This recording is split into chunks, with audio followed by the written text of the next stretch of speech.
இதர அரசியல் விமர்சனம் ஆய்வாளர்களோட வீடியோலாம் ஒரு வாரத்தில் கூட உங்களுக்கு 10,000 15,000 வியூஸ் கிடைக்கிறது பெரிய விஷயமா இருக்குது.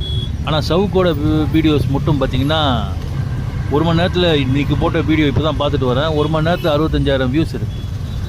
அதுக்கு என்ன காரணமாக இருக்கும்னு நீங்கள் நினைக்கிறீங்க? எனக்கு தெரிஞ்சு பார்த்திங்கன்னா மற்ற எல்லா அரசியல் ஆய்வாளர்களும் பார்த்திங்கன்னா நீங்கள் ரவீந்திர துரைசாமி எடுத்துக்கோங்க, முத்தலீப் எடுத்துக்கோங்க, ரங்கராஜ் பாண்டேவை எடுத்துக்கோங்க, மணி எடுத்துக்கோங்க, இவங்க எல்லாமே ரொம்ப ரிப்பீட்டேட்டிவாக இருக்கும். அதாவது அவங்க என்ன சொன்னாங்களோ முந்தா நாள் சொன்னது தான் இன்றைக்கி சொல்லுவாங்க, இன்றைக்கி சொல்கிறது தான் 4 நாள் கழிச்சுன்னு சொல்ல போகிறாங்க.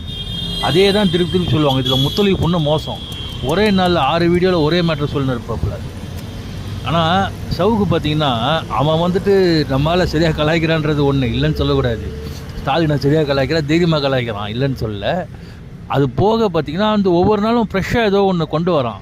அதுக்காக வந்துட்டு அவனுக்கு வியூஸ் ஆட்டோமேட்டிக்காகவே கூடும். அவன் சொல்கிற விதம் நல்லா இருக்குன்றது செகண்டரி. அவன் டெய்லி புதுசாக ஏதோ ஒன்று சொல்கிறான்.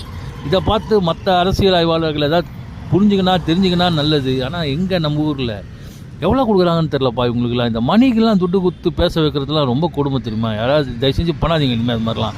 அந்த ஆள் வந்துட்டு பாருங்கள், மைக்கு முன்னால் உட்காந்து அத்தனை பேரையும் சாபம் கொடுத்துனுக்குறான். நாசமாக போயிடுவேன், நீ உருப்பிடுவியா, நீ அப்படியா இப்படி அதெல்லாம் அரசியல் ஆய்வாளர் பண்ணுவானுங்க.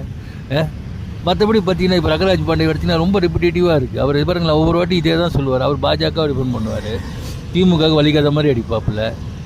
விஜயை இப்போ தான் கொஞ்சம் அடிக்க ஆரம்பிச்சிருக்காப்புல. ஆனால் பட் இவரெல்லாம் என்ன சொல்ல போகிறாங்கன்றது முன்னாடியே நம்மளுக்கு தெரிஞ்சிருது.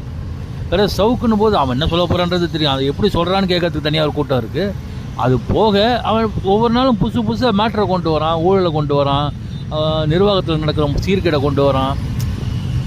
புதுசாக இருக்குல்ல, இன்னோவேட்டிவாக இருக்குல்ல. இவங்க பண்ணுறதெல்லாம் பாருங்கள் மாறணும். எனக்கு தெரிஞ்சு இனிமேல் அரசியல் வீடியோவே பார்க்க போகிறது இல்லைப்பா. இனிமேல் போர் அடிக்கிறாங்க தமிழ்நாட்டில்.